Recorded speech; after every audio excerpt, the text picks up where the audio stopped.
Empecé a conocer a Manolo sin conocerlo, lo conocía a través de los cuentos de mi padre, que era muy amigo de Manolo, y bueno, de andanzas políticas, de reconstrucción, en plena reconstrucción democrática. En realidad se conocían de antes, pero ahí como que el vínculo se fue acrecentando y bueno, yo escuchaba mucho hablar de Manolo y siempre me gustó la pintura, me gustaba dibujar, había hecho unos años de talleres de plástica con Gloria Navarro, una pintora, una artista plástica de acá de Maldonado impresionante también. Y bueno, siempre me daba mucha curiosidad Manolo y el mundo de Manolo, porque yo siempre lo que recibía a través del relato de mi padre es que Manolo era Manolo y todas sus circunstancias, ¿no? Su taller, su forma de ver la vida, esa cuestión muy libertaria, anarca en muchas cosas, de una gran solidaridad, de una gran hospitalidad también, con todo aquel que pasaba por la casa y con todo aquel que necesitaba alguna ayuda, alguna mano. De los recuerdos que tengo es que, si bien yo no soy de una generación de la super pantalla, más bien que no, pero sin embargo acá lo que había era la radio del Sodre permanentemente prendida y el fuego, y las luces acompañaban mucho lo que pasaba en el día, o sea, no había como muchas luces prendidas, entonces siempre había también esa cosa de penumbra, y bueno, me parecía como muy idílico, ¿no? También en cierta manera. Y bueno, y ahí empecé a insistir mucho a mi padre para que me trajera a pintar acá, y mi padre lo que me decía insistentemente es que Manolo no daba clases, y que no daba clases a niños, fundamentalmente no daba clases a niños, a niñas. Y bueno, insistí, yo en realidad no era una niña, era más bien adolescente, pero insistí hasta que en una de las vueltas que vinimos con mi padre, que era muy gracioso porque Manolo 2x3 le decía: Cumpa, llévame al pueblo a comprar unos cartoncitos, y ahí yo también podía aprovechar de ese viaje que íbamos hasta el pueblo, hasta Maldonado, y volvíamos, y entonces me lo fui ganando un poco a Manolo, hasta que alguna vez lo encaré para decirle que yo quería venir, y él me dijo que bueno, que en realidad él no daba clases en sentido tradicional, y que lo que podía hacer era prepararme un cartoncito, ponerme algún modelito de naturaleza muerta, y que él me iba a ir guiando en algunas cosas, y como decía Manolo, resolviendo, ¿no? Que era una palabra muy de él, iba resolviendo lo que nos proponía el dibujo de la naturaleza muerta. Me ponía cafeteras y frutas, y bueno, y yo ahí me pasaba el rato. Al principio me traían y me venían a buscar, hasta que después me independicé con la bicicleta, y eso fue un antes y un después también de mi vida en el taller de Manolo, porque podía llegar e irme cuando quisiera, hasta que tuve que transar después, ponerle una luz a la bicicleta para poder irme más tarde todavía.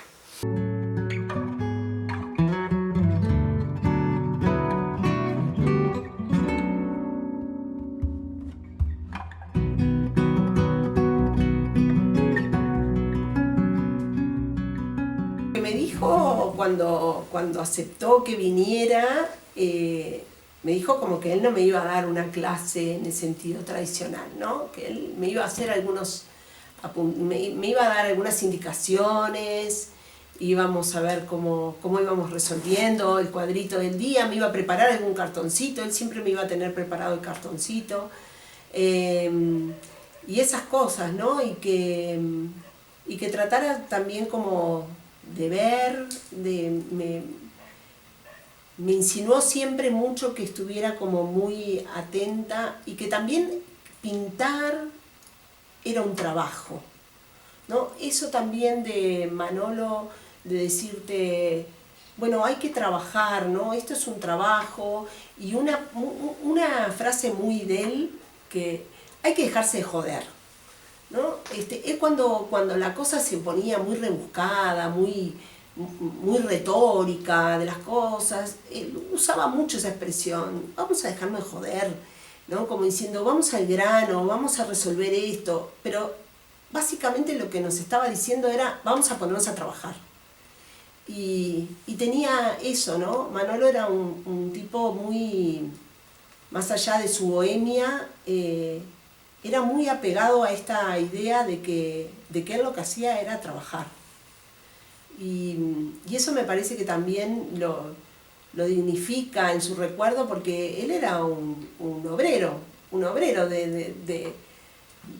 de lo plástico, pero él se sentía así, entonces por eso podía sentarse a hablar con cualquiera.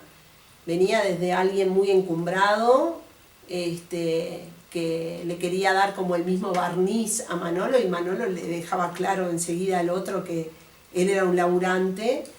Y cuando venía alguien medio desubicado, como a ponerse en un plan medio soberbio, Manolo sin ningún tipo de soberbia lo ponía en su lugar, ¿no? Porque tenía esa cosa como muy directa, que se podía sentar con cualquiera y que no dejaba mucho que los demás lo pusieran en el lugar que los demás querían ponerlo, sino que él sabía muy bien dónde estaba. Esa es la sensación que yo tengo de Manolo, ¿no? Y que tiene que ver mucho con su compromiso ideológico, con su forma de ver la vida y a los otros, a los demás. La relación de mi padre con Manolo era una relación de mucha camaradería, ¿no?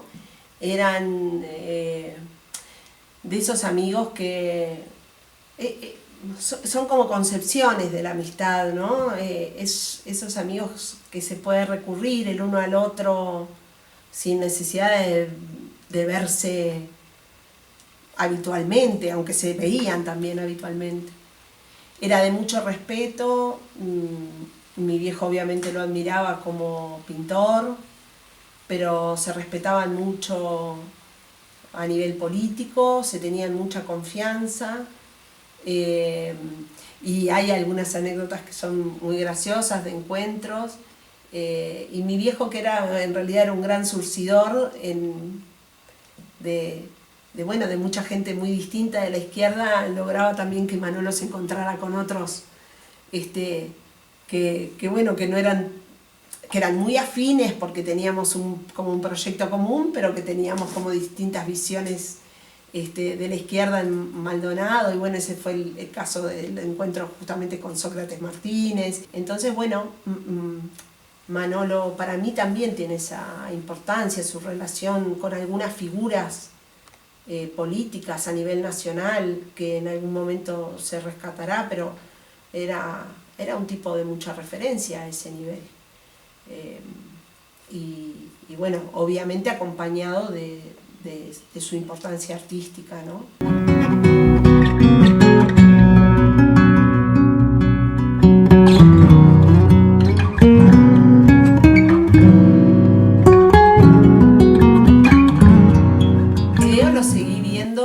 Ya en una etapa, yo había entrado en la universidad muy chiquilina, había entrado con 17 años, pero no me quería perder de los encuentros de Manolo, y lo que hacíamos era, nos veíamos yo sabía los días que iba a ir a Montevideo a llevar sus cartones, su obra, y lo iba a buscar, o sea, sabía que estaba más o menos en qué horario, y nos encontramos durante mucho tiempo en un boliche que había que creo que fue uno de los tantos lobisones que hubo en la Rinconada donde estaba la Honda. Y bueno, y ahí nos veíamos y compartía también mesa. Esa mesa era como una mesa giratoria, porque llegábamos algunos, estábamos un rato, charlábamos con él, charlábamos con otros que nos conocíamos, nos íbamos y giraba hasta que se iba Manolo.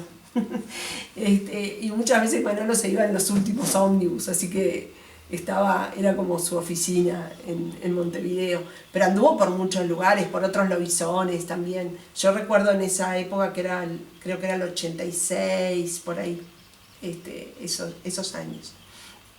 Y después yo me fui a vivir al exterior y me lo encontraba cuando venía de viaje, lo venía a ver, o bueno, esas formas, y alguna carta también, alguna carta. Seguro que yo mandé cartas, no recuerdo haber recibido, salvo un papelito que me hizo para cuando me fui a vivir a Mallorca, para que fuera a ver a su amigo Alceu Ribeiro, y iba con una notita que se la entregué al Seu, que era como: cuídame a esta chiquilina que va para allá. Y bueno, y eso significó para mí otra etapa hermosa, que fueron los tés con el Seu Ribeiro en su taller del barrio antiguo, el barrio viejo de Palma de Mallorca. Manolo tenía cosas increíbles, ¿no? Como, por ejemplo, yo hacía tiempo que venía acá y un buen día me dijo que me iba a pintar un retrato. Y bueno, los nervios para mí que me pintara un retrato. Bueno, ahí estuvimos unas cuantas tardes, me pintó el retrato. Yo estaba fascinada, veía el retrato y siempre me lo quería llevar y no encontraba como el momento para decirle si efectivamente, él me lo había dicho como un regalo, pero bueno. Y un día vengo y no me encuentro el retrato y le digo: Manolo, ¿y mi cuadro? Y me dijo: ay, necesitaba una platita y a alguien le gustó y lo vendí. Y yo digo: ¿pero cómo lo vendiste, Manolo? ¿El cuadro era mío? ¿Me lo habías regalado? Bueno, pero él pensó también que a mí no me interesaba tanto, que no es que no me interesaba, que no me importaba tanto. Y bueno, ahí se dio cuenta lo que había significado para mí ese cuadro, que lo pintara y que me lo regalara. Y me dijo: bueno, no te preocupes que lo voy a recuperar.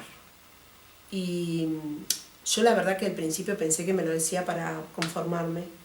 Y bueno, y un día me esperó con la sorpresa, con el cuadro acá, y creo que demoré 5 minutos en llevármelo a casa, porque temía que Manolo en algún otro aprieto se lo tuviera que vender a alguien y no lo pudiera recuperar más. Lo tengo yo.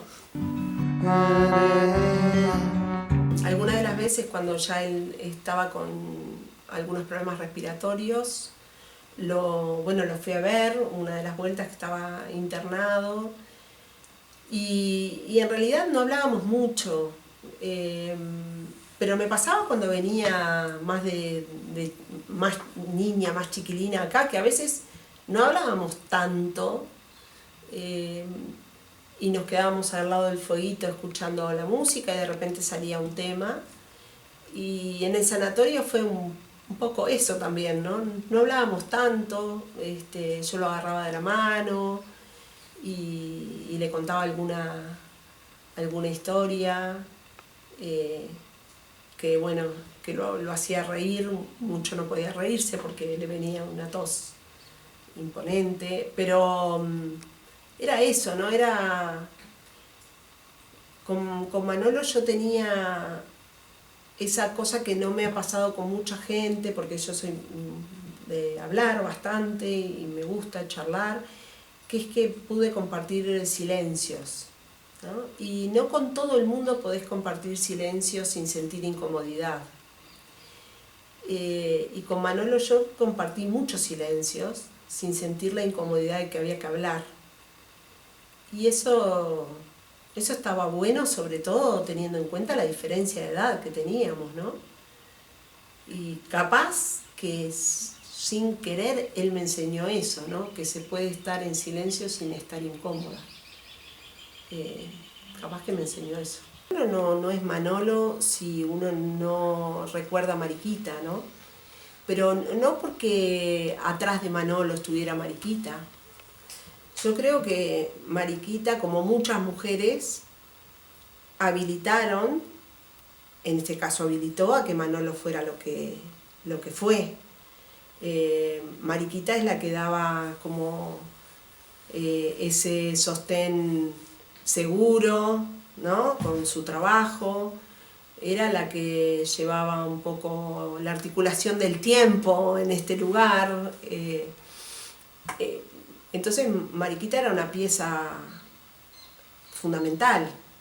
Era una pieza fundamental del taller y era una pieza fundamental en la vida y en la obra de Manolo. Yo creo que fue su gran promotora, en el sentido de que él pudo ser y hacer porque estaba ese sostén, estaba esa presencia también, ¿no? Mariquita era una presencia muy fuerte, tenía un temperamento fuerte y yo creo que era la forma también de sostener mucha cosa, ¿no? El tener un temperamento fuerte, una mujer con una gran autonomía. La recuerdo así, por lo menos, ¿no? Uno cuando hace memoria, en realidad lo que está trayendo es cuáles son los flashes de esa persona que te siguen todavía tintineando, ¿no? Y yo de Mariquita, aparte de esa cara hermosa que está en algunos cuadros, y bueno, acá la tenemos a Mariquita, tenía también una presencia muy fuerte, una gestualidad fuerte. Mariquita tenía una gestualidad muy particular. Manolo tenía su gestualidad y Mariquita tenía la propia. Y me acuerdo eso, me acuerdo de que venir acá era, bueno, a veces estaba, a veces no estaba haciendo su trabajo en el sanatorio, pero este taller era ella también, ¿no? Y la recuerdo con mucha nitidez. Y también la recuerdo muchas veces en esos rezongos amorosos que tenía con Manolo, ¿no? Era eso, ¿no? Era rezongos amorosos. Y una de las vueltas cuando me preguntó si seguía pintando, yo le empecé a hacer como excusas de que, no sé, que no podía, que no tenía un lugar especial y él me dijo, bueno, Urisita, usted sabe que esas son solo excusas, que solo con tener una cajita de fósforos se abre, se desarma la cajita y tenemos el cartoncito. Por lo tanto, no hay espacio, no hay lugar. Dibujar se puede dibujar en cualquier lugar y en cualquier momento. Y bueno, y ese fue fue una espada al pecho, directa.